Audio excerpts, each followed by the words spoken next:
This is the Heart Now here, Spurs Fans Podcast. We are back from the international break and we are back, Yids. We are back with a very, very, very different looking Tottenham.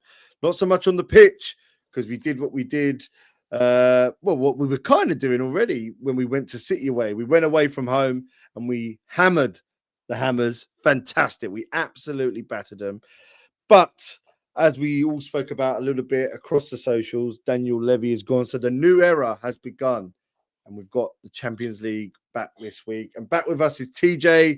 I'm alongside Matty Kerr, myself, Lee Terrier. Kevin, not here this week, but I'm sure he will be coming back the week after. But lads, listen, couldn't ask for a better Saturday, really, could we? No, it was gold, mate. It was gold. Like, everyone knows I love beating West Ham as well. I think it's because I know so many boys that support them. I love it because they're just like, I don't know. I've always said it, even on this podcast. I've always said it. They just get a little bit beyond their station, didn't they, West Ham fans? They're fucking delusional, and like to hear them, like to absolutely fucking do them in their stadium. I love that. I love beating that team. Honestly, it makes my day beating that team. Could have been 5 as well. Could have been like 4 or 5. Yeah. No, listen. I think it was a good performance as well. A bit flat in the first half. We'll get into it, obviously, but I think in the second half we really turned it on, and they just couldn't live with us. I think we reached levels above. And that's the beautiful thing about it, isn't it? We are looking really, really the part. And Matt, I think we've only conceded 1 goal in 4 games, mate. It's brilliant, right? Considering where we were last year. Yeah, do you know, we've had a couple of banana skin fixtures as well. Like West Ham away, they always seem to turn up for that. So normally we drop points at West Ham no matter what. And we've walked away with 3 points. Man City, not many teams are going to go Man City and win. I know we go there quite often and beat them and stuff, but end of the day, it's still another important 3 points, you know. Bournemouth, that one still hurts me a bit, you know, because I think we're going to have these inconsistent performances up until about the end of November, where you think that we're going to go and win a game and we somehow just go off what we've been doing, you know, like because we're trying to play a new way under a new manager and stuff like that. I'm hoping it's less than like end of November, but mate, you cannot complain with the way we've started this season. It's been unbelievable. And I look at our next 2 fixtures, mate, and I think this run will continue. Yeah, I think so too. We're joined tonight also by a very special guest. Jamie Bradley's here with us. Jamie, nice to have you back on the pod, mate. How are you doing? Yeah, all good, boys. How are you? Yeah, very, very good, mate. All the better from the weekend's result. How did you see the West Ham game? Very pleased with that? Yeah, I thought the first half was a bit slow, but then obviously we pummeled them in the end. So it was always a good win, isn't it? Oh, mate, fantastic. And that's the thing. Like we say, the Bournemouth game, and like you say, mate, there are going to be those moments where we're adjusting to life under Frank, and him especially being the manager who's going to have to get used to using the ball more. A lot of times, probably his Brentford team were sitting back, waiting to win the ball and be quick on the break. There are times when we're going to have the heavier the possession. And so, look, the best thing we could do is come back the way we did and get that 3-0. And I've got to say, someone who's standing out, TJ, is Bergvall. What was your thoughts on him? I thought he was a player of the match. I really did. I thought he really owned that number 10 position. I feel like, you know, that it's sort of that creative spark that we've been missing since Kulu and Maddison have been out. I thought he looked hungry. He was hunting down players in the game. He wanted to go forward with the ball. I felt like he was intricate in a lot of the movements. Like the ball went through him pretty much in every final third phase. Yeah, I just, do you know what? I feel like of all the youth players last year that we had to rely upon, I feel like Bergvall's the one who's come out of it like with the most experience, and he's come like he can play a full season in that position, and it wouldn't hinder him. And I mean, what is he like 19, 20? Like he's got years ahead of him, and he's you can see already his footballing brain is there. I thought he was a player of the match. I thought he was outstanding, and to the goal he scored as well, the vision from Romero to get that to him, and then the little looping header. Do you know what? Someone said it to me, and I kind of agreed because I thought about it myself. It kind of gave me a little bit of Dele Alli vibes, you know, that goal. 100%. Wow, okay. 100%. Yeah, literally like the long ball and then like onto like Ali used to take it on his chest and volley it, or head like looping headers.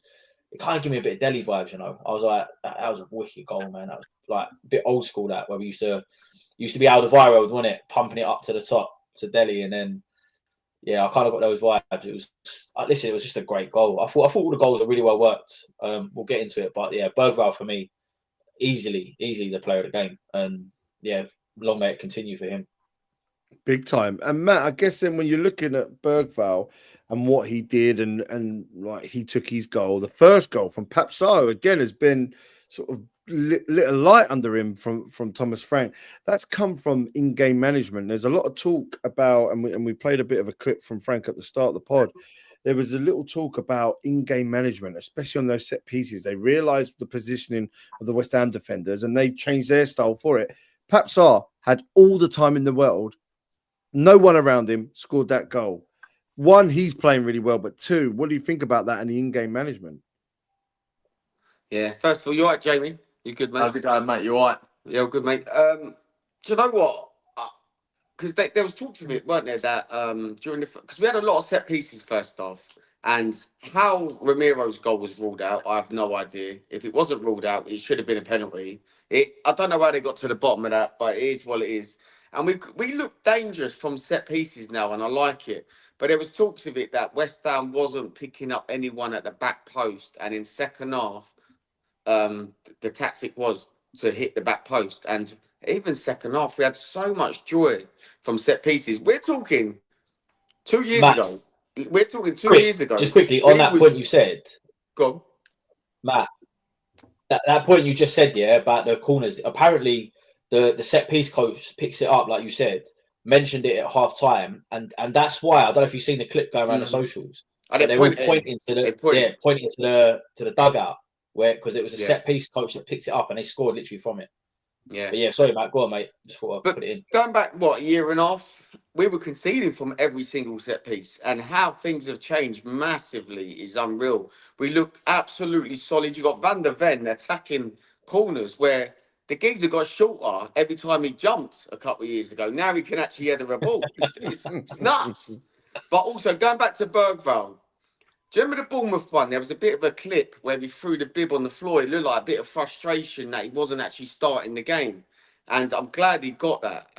Coming back from an international break, you did think, how are we going to come back? It's against West Ham. But, mate, we absolutely come back flying. We dominated that game. Like, I think even in the first half, I know when people say it was a bit slow in that, we should have been at least 2 or 3 up at half time. You know? Yeah. But... Yeah, mate, I'm happy. I'm happy, mate. I'm happy with how Tottenham are playing. I'm happy with Frank. I know we're going to have these inconsistent performances, but things are looking good, man. Things are looking. We've had a good window. Things are looking good. They are indeed. And who else looked good and got an assist on his debut is Xavi Simons. Jamie, what did you think of the new lad in his first game? Yeah, I thought he was mustard, to be fair. And it's just like your boy said, it's nice to see that sort of. Mate, everyone's whipping in deadly balls at the minute. Like, even Kudos, every ball he just puts into the box, just like anyone could get on the end of that, you know what I mean? And it's like what you said, we've been lacking that for so long. How many times even like just the corners have been shit, the free kicks have been shit. And now it's just like you said, we're looking deadly on all fronts, so it's exciting. Oh, big time. And that's what is exciting. And seeing it off the pitch, if you saw when Van der Ven came off, TJ, the way that Frank spoke to him, the sort of smiles, the way that he's sort of interacting with his new captain Romero, who at one point they said was going, especially even more so when they sacked Ange. I mean, there seems like a real good harmony, doesn't there, around the club and the players with this manager. Yeah, I think that's something we knew like before he come. Like his reputation as a manager kind of preceded him. And you know, I think the last manager that we had that was kind of like that was Pochettino. You know, he used to put his arm around the players and really give them that kind of encouragement. And, you know, listen, some people criticize it because, you know, you feel like you're just a bit soft with the players when you need to give them a bit of tough love. But I feel like Frank does give it a bit of both, to be honest. You can see, like, when he's unhappy about things as well, and he lets the players know. But, yeah, listen, I'm all for it. If positive reinforcement, 100%, if it works. And like I alluded to the last time I was on the pod, which is, I know it's been a couple of weeks now since I've been on, but that it feels for me like Frank looks at the opponent and just draws a game plan for each opponent. He just pulls it out of the library And you can see like we don't ever seem to play the same. Like every game I'm watching, you see a different like an adaptability about the squad, and you can tell what it is. Like you can tell. Like I was watching that game and I was like, I know he's focused on set pieces here. You just knew that every game he was focusing on was set pieces. Yeah, Did you he's lose me got there it, for a innit? second? I thought you lost me. No, and that's the thing. He's got it, and it's a joy to see the way he works with players. Like you said, when it came to laying down the law, he's done it. Basuma, we've seen that. He's not afraid to make tough decisions. One of those, Matt, he didn't include Tell in this Champions League squad, yet he started him up front. And whether he had the best of games, he worked hard. What was your thoughts on how he's managed that situation and then starting him in the very next game in the Premier League? I think he had to start Tell, mate. Like with the disappointment of being dropped out of the Champions League, and then having a good game for the French team in the internationals when he scored that left foot. I think it was left foot top corner, weren't it? So I think he had to give Tell a chance. Like because he hasn't been given a chance, and Tell's like probably like, I'm not in the Champions League squad because I've not even been given a chance. And Solanke's out injured. We know Kolo Minani's not actually fit at the moment. So, yeah, why not? I thought it was a big risk starting Tell, if I was honest, through the middle. Especially because the way we like to put balls in the box now. And West Ham have got some big centre-halves with Kilman and that. So I didn't think Tell was ever going to get on the end of one of them. He took a knock early on. I don't know if that impacted him a bit. But look, you'd probably give Tell like a 6 out of 10. Do you know what I mean? He didn't do much. He didn't do much wrong, but he didn't do much right. But at the end of the day, I think he deserved his shot. And fair play to the boy. Look, I hope he comes good. Like, there's not one player in our club that we wish bad for. Do you know what I mean? Like, end of the No. day, some players are just not up to the standard, but we want them to get there. But every Yeah, player is allowed a bit of criticism. We're not being like negative. They are just allowed a little bit of criticism now and again. of course. And look, we've looked at this squad for the last game. We've got players out. We've got Madison out. We've got Kulusevski out. The substitutes that we brought on in that game were Kevin Danso, who, as far as I feel, has been solid since he's come. Richarlison, who we know has started the season well and has performed well in the games where he's needed to, really, for quite a while. Destiny Udogie, who not long ago was our first choice left back. Brennan Johnson, the top scorer last season, pops up, scores goals. And Odeberg, who we see has got, a bit of a rough diamond. The players that didn't come on, Ben Davies, fair enough, and Kinski, but there was also Kolo Muani, who we're saying is obviously getting back to fitness, but there was Bentancur as well. Jamie, when you think about that, our squad is strong in depth, wouldn't you say? Do you feel like we're in a really good place with the squad? Yeah, 100%. And I think a lot of us were quite surprised with obviously the window we had in the summer, where we're starting to go for these with these players. You know what I mean? And obviously we had the what's his name, the Forest player fall through, and then the oh, my mind's gone blank. The fucking Eze goon as cunt. well, yeah, Eze, yeah. That's it. Exactly. And these all sort of things happen, but then he pulls it back with signing Xavi Simmons, and mate, it's the proof. Like we're seeing the results of these signings. You know what I mean? Like you said, with the depth we've got on the bench, being able to pull players and bring on equally as strong players to continue the game. So yeah, it's what we've been needing, really. Yeah, he's I've had to eat a bit of humble pie on that one, because obviously when we lost out on the Eze thing, I obviously done a little video for the social and I was basically like, this is just typical Tottenham, loads of pursuit over targets and then don't get fucking anyone. And then literally about a day after I posted it, he signs Xavi Simmons and then goes and gets Kolo Muani as well. So I don't think anyone saw that coming though, did they? After that Eze situation, I thought, well, that's it. That's the window done. And then all of a sudden, literally, bomb, and have that. Exactly that. That's exactly how I felt. And then obviously the signings he's made. I think even Paulinho. I think like he's added so much like confidence to the back line. I think having him in front of the back line. I thought he had a blinder on the weekend at all. Yeah, he's brilliant. What, boys, as well? I like him a lot. That's the first window. I think I can properly say that we've shown a bit of ambition and a bit of fight. For us to get back into the top four, you need a good 19 players. Yeah, and 19 players. What I mean by 19 players is they can get into that first 11. So the other 8 should, or like let's say 9, that they should be good enough to get into that 11. And I actually think we're nearly there. I think we've got about 17 now that could get into that first 11. Where before we had 13 players. Do you know what I mean? Like we was always struggling. Like we would go and play, let's say for instance next week play Doncaster. We would rest the whole team and struggle and it will look wayward. Where now I feel more comfortable. If we do play a second string team, we're going to be totally different. Well, saying that though, I guess then because it was what 3 days after that window closed, Levy. Let's be fair, Levy was taken out of his job.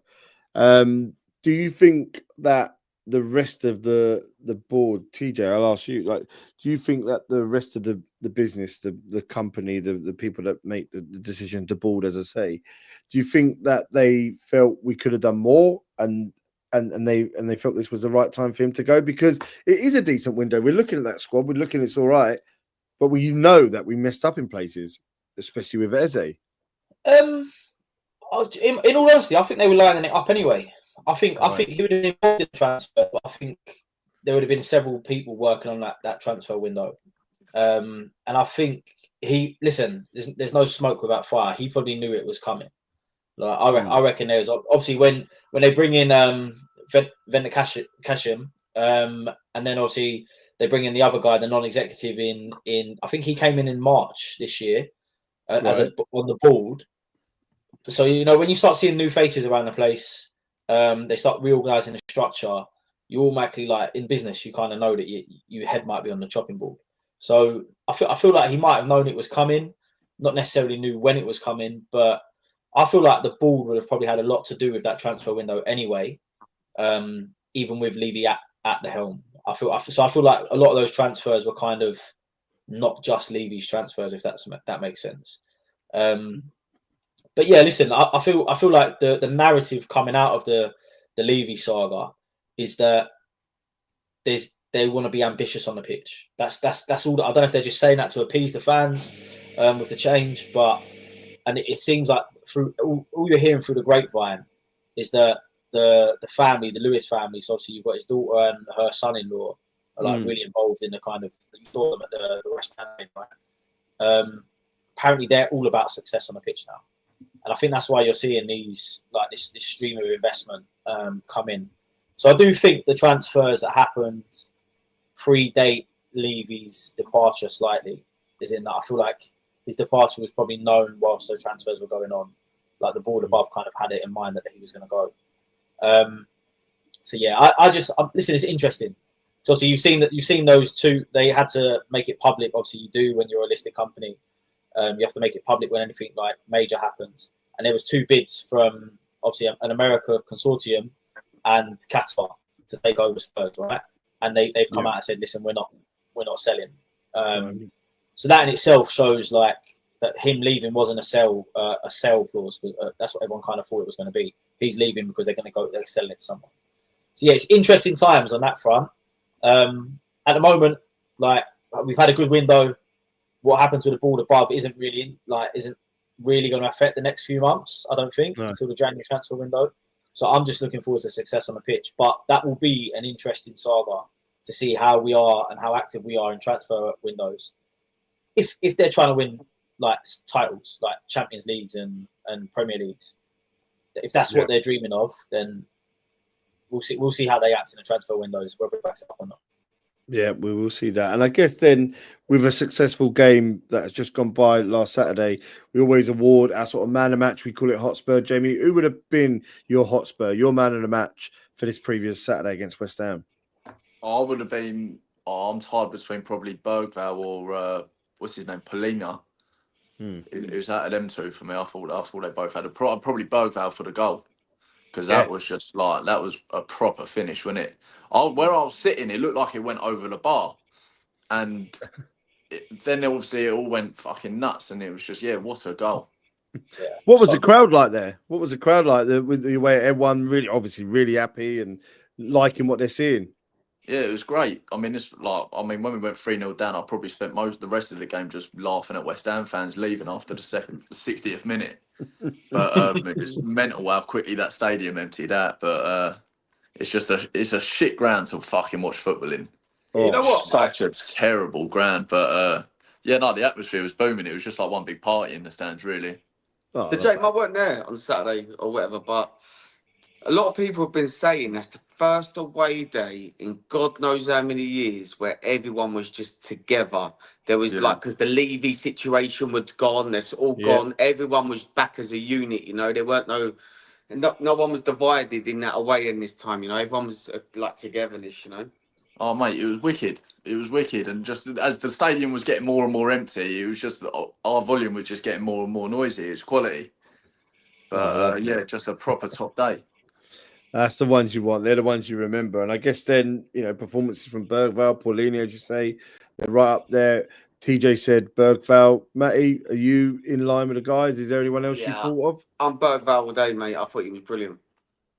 Could we say that anyone, Matt, staying with you, could we say that anyone had a bad game? If we're saying that Tell 6 out of 10, was that bad? I wouldn't say it's bad, was it? I couldn't say there's somebody that was awful. No, do you know what? I think my probably downer on the day was probably the officials with that VAR decision. If I'm honest, that was the only downer on that game where I felt like I don't think you can criticise any Spurs player in that game. I thought we were brilliant, but if I had to put a downer on it, I actually do think it was the officials with that VAR because that goal should never have been disallowed. No, not at all. And that's the thing. Yeah, I think we can all talk in agreement there. There isn't really anything downer on our performance. That is the kind of thing that you want when you go away from home to a team, to a rival. You shut them up, you make them leave early, you sing your hearts out, and you let them players know how much they mean. And that's the beautiful thing. We are in a good place, but we're also in a place now where we've got 2 big games. This is how it's going to be now for the autumn, winter.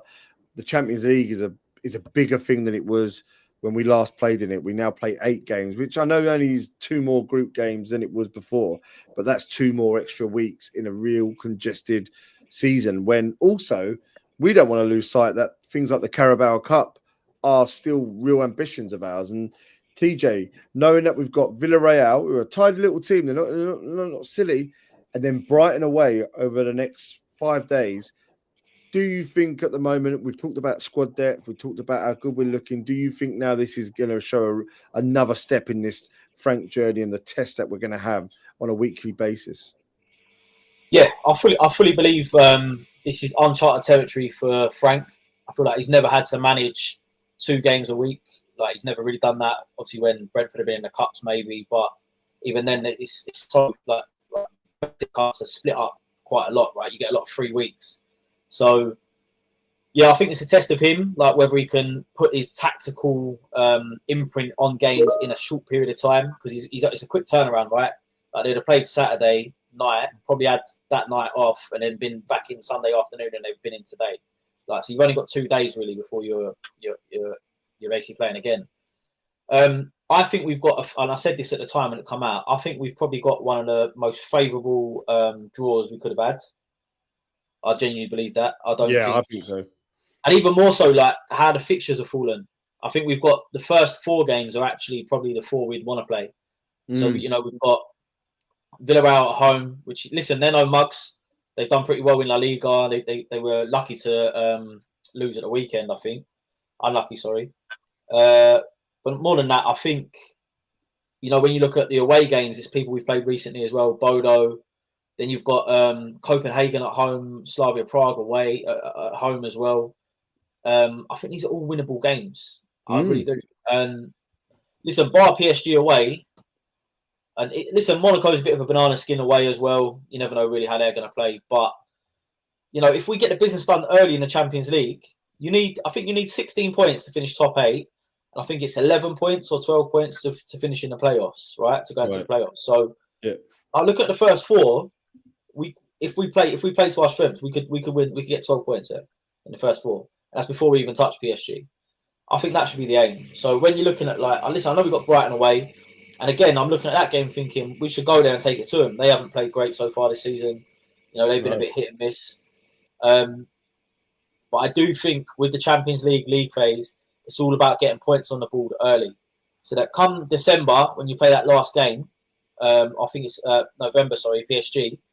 You play. That's it. You played. No, it is no. It's December, isn't it? Yeah, it's the first December. week Yeah, of there's December. one in December. Yeah. So you played 6 games at that point. You should realistically know where you're going to finish after that 6 game, and you should have the points in the bag so that the games in January, if you need to, you can rest players.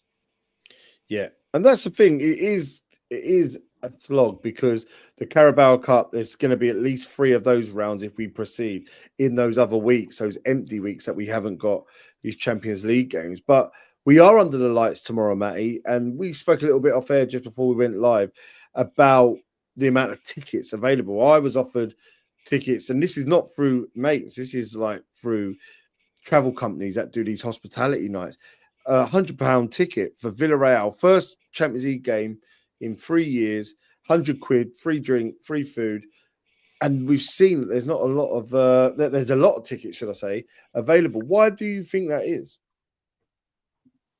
I think season's just started. Everyone's just forked out for the new season tickets. Champions League's been done. We've got basically, if you're on a cup scheme, your money's just coming out your bank account straight away. Do you know what I mean? I think people need payday.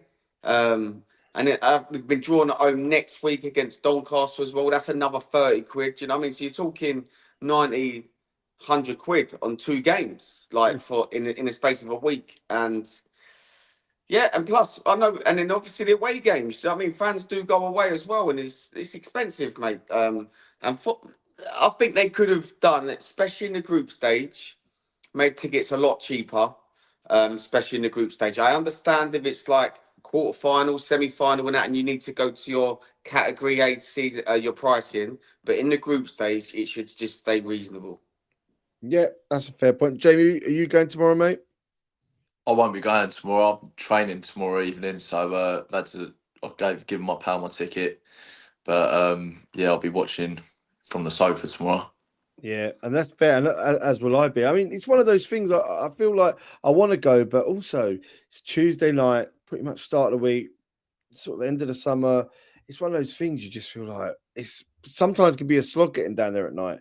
If you're coming from work, you've got to get down there. You want to get down there early. Is it the same vibe? I personally, obviously, not every game is going to be like this, but I'm a big fan of the Saturday 3 o'clock or Saturday half 12. Saturday 3 is the sweet spot, right? You're allowed to do anything before and after, but these night games can be tough. And if they're prices, you're saying, Matt, sometimes you think, oh, is it just easier to watch this one on the box and wait for PSG or Borussia Dortmund or wherever it may be going further in the group? Because that is the thing with the Champions League now, Tej, as well. We spoke about this before. This new one league format doesn't give you a lot of jeopardy because it's unless you are in the bottom 8, you're through, really, even though you're going to be in a playoff round. Yeah, I think there is a little bit more to it than that. Obviously, you want to finish in the top 8 so that you avoid those games in February. But also there's seeding as well. So the higher up the table you finish, the more seeded you are against potentially lower teams. We saw last year, like fucking PSG ended up playing Liverpool in the round of 16. Do you know what I mean? Yeah. So it all depends on how a team performs in the league phase. But yeah, like I say, once you know you've got points on the board in the league phase, you can look to rest players.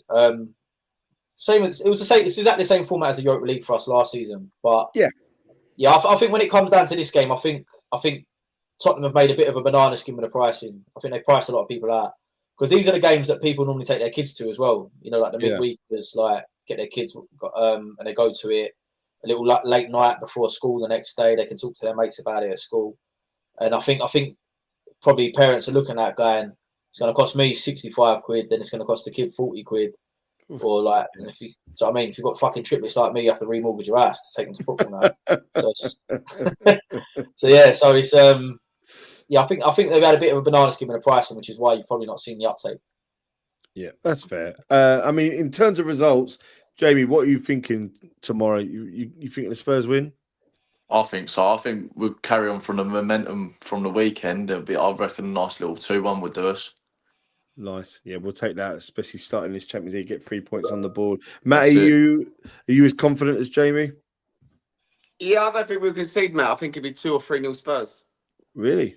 Nice. TJ making it a hat trick. Yeah, I've got it 3-1. I don't think it'll be as plain sailing as we think though. I think I think this is the first real test for Frank, having to play 2 games a week with a quick turnaround. And I'll be interested to see. I think we should win it. I think on paper we should win it.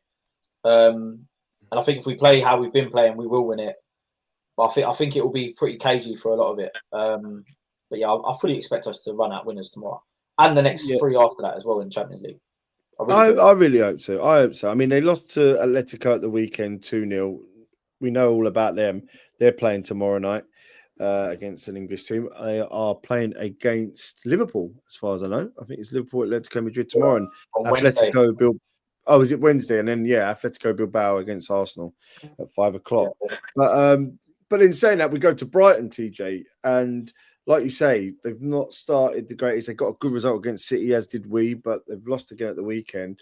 They're good at home. We've had trials and tribulations there in the last couple of years. Are you seeing a win in that game? This has like the Bournemouth vibes for me, like the Bournemouth at home kind of game. It's given me the, again, quick turnaround from Champions League game. Yes, we played Tuesday, so it's a little better. So we've got like 5 days afterwards, especially playing at home. This in the first Champions League game helps. Brighton are a tough one. You never really know what you're going to get with Brighton. It's like I look at Brighton years ago, and I used to think we used to just beat them all the time. And in recent years, you kind of find it's more of a cagey affair now, and you don't really know kind of what team he's going to play. Like I think he's a good manager, their guy down there. And listen, we should win. Like the way we're playing at the moment, the way we're setting up, especially set pieces. I feel like that's a new string to our bow this season, is how good we are at set pieces. And I feel like teams are struggling with that. I think we should win. Like I really do. I don't really see us losing that game. But again, if you have an off day like you did against Bournemouth, or you look a bit flat for too long, which always happens, right? Like we look like it in the first half against West Ham. Like if you start looking a bit too flat and that lingers, there's always a chance they score, and we don't get back into it. So there's my saying it's not a foregone conclusion, but it's also telling me that we're probably 70% there, 80% there, and a win there. All right, I'll take that. Jamie, I knew when Matt, TJ says about the Bournemouth game and it gives him the same sort of vibes, it can in many ways. Brighton like to soak up a bit and beat on the break. We saw that in the last game of the season. They're quite happy to then sort of see what you get and then just take advantage of you. But saying that, are you confident we can go there on Saturday and win? Well, considering I've gone the last couple of times and I'm not going on Saturday, I'm hoping that we get a bit of luck now. I must be a bit of a bad luck charm every time I go down there. But yeah, so I'm hoping we can get a good result down there, and just let's hope so. But I don't know. The last sort of couple of years going down there, it ain't been great, is it? Oh, it was tough. A couple of them. Would you take a point? Oh no, I think we got to go for. We've got to take 3 points down there. I think 100%. Yep, important. And Matt, how do you feel it? At the end of the day, we've had 2 similar games down there. Well, the first one under Ange at Christmas, they sort of run away, and then we sort of try to come back. Last year, 2-0 up, lost 3-2.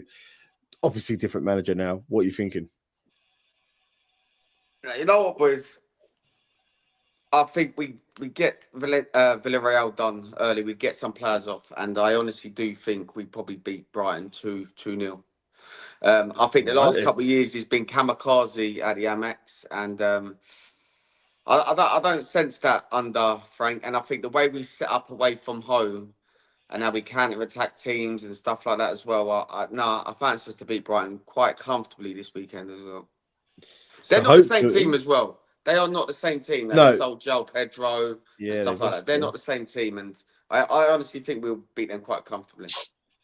It seems like a positive vibe in here, which I like, and I'm sure that everyone watching or listening is feeling the same after, especially what has been a really good start to the season, bar that Bournemouth blip that we know is going to happen. We know it's going to happen, Yids, at times, but we're watching and we're enjoying what we're seeing, and also across the wider Tottenham universe, the under-18s played against West Ham on Saturday, and they won 5-0. 5-0 win. There was 2 for Armin Maslika, 2 for Oliver Boast, and Frankie Day scored in the 93rd minute to make it 5-0 in the English under-18 Premier League. And in that table at the moment, not doing too bad. Not doing too bad. Obviously, we're early into the season, so there's a lot to come, but we're mid-table there. But then also going into the loans, Will Lancashire, he got his third goal in 5 championship games for Oxford. They drew 2-2 with Leicester, which is a good result, really. But he scored the opening goal in the 9th minute. So he's doing really, really well there. I think he's started really, really strong. It's not been as nice for Mikey Moore at Rangers. Rangers are in a very shit state. They've not won any of their 5 league games, opening 5 league games. And that's not down, obviously, to Mikey Moore, but there is a lot of pressure on the manager and there's a lot of hostility around there because the game that they lost to Hearts on the weekend was a home game. So it was not very good at all. Russell Martin really sort of getting a lot of shit thrown his way, but Mikey Moore got taken off at half time. Lee, I follow Rangers accounts and that, and they were targeting Mikey Moore, saying just send him back to Spurs. He's not good enough. Do you know what I mean? And but I think that's just an easy target, because he's a young kid. Do you know what I mean? It's an easy target. But what I've seen of Rangers and Mikey Moore at the minute isn't too great. Yeah, it wasn't the best, and it wasn't the best either for Viskovic, who took on one of our old legends, Harry Kane. He made his Bundesliga debut away at the Alliance Arena, and Bayern Munich just ran right. They won 5-0. So it wasn't the best game for Viskovic there. So, yeah, it's a bit of a mixed bag week for the players on loan. Donnelly and Phillips didn't play for Stoke. They were on the bench, unused subs in a 1-0 win against Birmingham. But Stoke are doing great at the moment.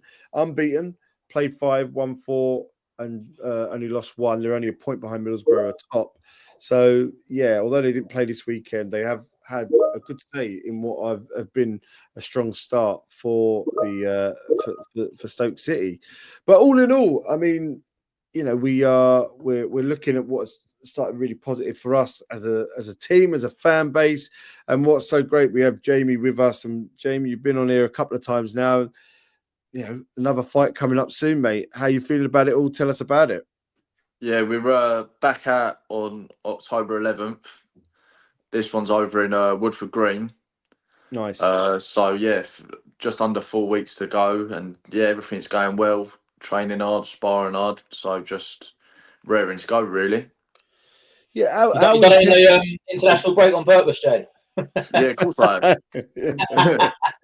Of course I have. How intensive does the training get as you get closer to the fight, Jamie? Is there a sort of consistency, or does it ramp up? It's very consistent. So we've taken a bit of a run up this one. So we've sort of been ticking over well through the summer, consistently sparring through the summer, and then so by the time I go training full time, we're knocking on the door to sharpness, and everything's going we're not getting the sharpness there quite early on in camp. This fight's 6 rounds, and also we're stepping up the rounds. We're moving up to 6 rounds now, and so we're just getting conditioned to doing a bit more rounds, and it's all going great. Yeah, and how's it been so far? Your career, you really started really strongly. Do you sense that difference when you go up in rounds, like through even the sparring? Does it feel like it's going to be an extra test, or how do you want the fight to go when it's so early in your career?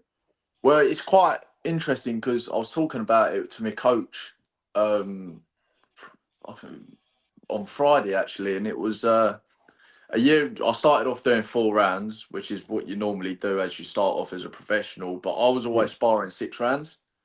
And a year ago, I was always just when it was doing the 4 rounds, sweet, but the last 2 rounds blowing out my arse. Whereas from the new year, something's just changed where I've just got more condition to doing the 6 rounds, more conditioned, and that in itself gives you the confidence to now we're looking at sparring 8 rounds because we've got rounds left in me. You know what I mean? So it's just that's how it is, though, Jay, isn't it? What's that? That's how it is, though, mate. When I was doing it, I was younger. They'd always say the hard part should be in the gym. So that when it comes to fight night, you're so conditioned to be able to do, in this case, 6 rounds, because you've been doing 8 or 10 in the gym for fucking 3 months before. Yeah, you know that. And you know that. And like people often ask me, how does the sparring go? Is it quite technical? But listen, with the sparring's harder than the fights, because it is with your sparring lads that are at your level, or I'm like, for my instance, I'm sparring some elite boys, and they don't take it lightly, you know what I mean? Because these boys are training for their own fights, and it's sink or swim. So you better learn to swim with them, you know what I mean?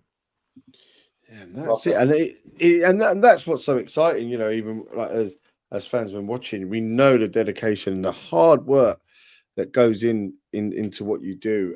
And so, do you want to go into this game? Obviously, you know, winning is the key objective. But do you go into it going, well, I want to win over 6 for the conditioning and for the experience, or is it, you know, get the job done? Oh, it's always, listen, if at the end of the day, if you hurt the geezer and the opportunity's there to jump on him, you do it all day long, because you don't get paid for overtime, you know what I mean? If you can stop the fight short, you do it all day long. But and I think in my last fight, we really opened up the geezer. I thought he was a tough journeyman, really tough, experienced journeyman, and he's fought some of the top lads in my weight, but from early doors, I really hurt him. He cut. He got a cut, didn't he? Yeah, he cut. What's that? Yeah. You just said it. I was going to say he got a cut, didn't he? I read the fight right underneath the eye, and it was just sport like it was just I was just onto him really, and that's when I started to notice, like, listen, we can really jump on in here. But he somehow it went the distance. We still say now how it went the distance, because the cut was so bad and he was just giving nothing back. But the ref sort of thought he could carry on, which is quite extraordinary. But the win was there, and that's another massive confidence boost to jump into the 4 rounds now.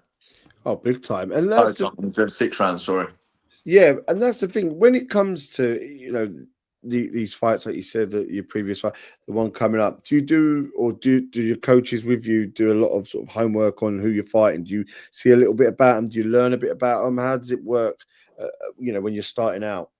Yeah, so the minute you get confirmed, me promoter starts looking for a fighter, and it's usually confirmed within a week or two. So on the 11th, I've got a tough South African lad. Yeah, and we've been watching a bit of him. We sort of know what he comes to do, and he's another one he's no mug. He's tough as old boots, but we know how to work, and yeah, it should be another great night. and what's lovely, mate, as well, there's a lovely fan base there. When you look at your Instagram and like, there's always everyone willing you on, excited to see what you are. What does that mean to you when you've got people coming down, see you, cheer you on? Does it just raise you when you're in the ring? Oh, mate, it's mental. I know. Have any of you boys? I think Kev's been at one before. But the noise when I walk out to Can't Smile Without You and all that is just it's just mental. It's so hard to put into words, and it's quite overwhelming.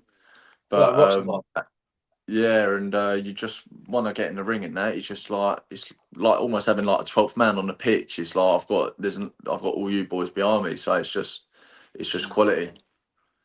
That's fantastic, mate. And with that said, like once you're in the ring, is the game plan still there? Is it, you know, how focused in are you on it? Because I watched the Crawford and Canelo fight. I'm sure like many did the other night. Fantastic for me. I thought Crawford was fantastic, and I just feel when I look at those fights, I'm like, you know, when you're in there and punches are coming, how easy or hard is it to stay focused on knowing, right, this is what I've got to do? To be fair, when I fight, I don't really hear the atmosphere. Wow. Okay. I don't really hear it. I can hear my corner, and I can hear my opponent's corner, because they're the two closest voices, obviously, to the ring. But yeah, all the singing and chanting, I don't really hear. The only time I ever heard it was in my last fight. He had to get called to the doctor, because the doctor had to examine the cut. So I stood in the neutral corner, and everyone started singing Bradley again, ole ole. And I thought to myself, fucking hell, that's a blinder, that one. And then fucking the bell rung, and then I didn't hear it after that. It was just back to business and that. But no, it's just it's great. It's great. With it, Jay, as well though, boxing's so tactical, isn't it? So like, Yeah. you're so zoned in on like you know you're looking for feints and movements and stuff. And I feel like when you're in the ring, you're so concentrating on your opponent. So obviously the art is to obviously hit and not be hit, right? So you're kind of looking for like when I used to do it, I used to look for repetition in my opponent, things they do consistently all the time, and you're looking to like exploit those weaknesses and stuff like that. Like certain movements you find like people that ain't really like experienced in a game, I feel like they overdo the same movements and things like that. So 100%. you look at these like you're looking for these tactics and these little. So you're concentrating so much on your opponent of what he's doing to you and what you're trying to find to do to him that all that is kind of blocked out. Oh, mate, like I can you imagine. said, Listen, I've never done it at your level, but I can imagine like how that would be because you're so zoned in, zoned in.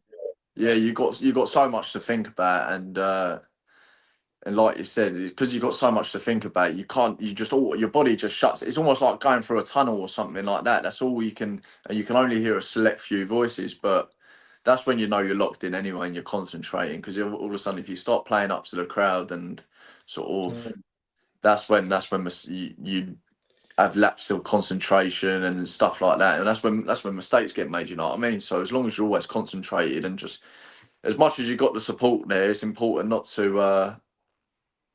to sort of let that affect what you come to do, you know what I mean? Jay, have you I know you're not allowed to, but do you ever find yourself thinking about, you know, like goals in like your long term and medium term?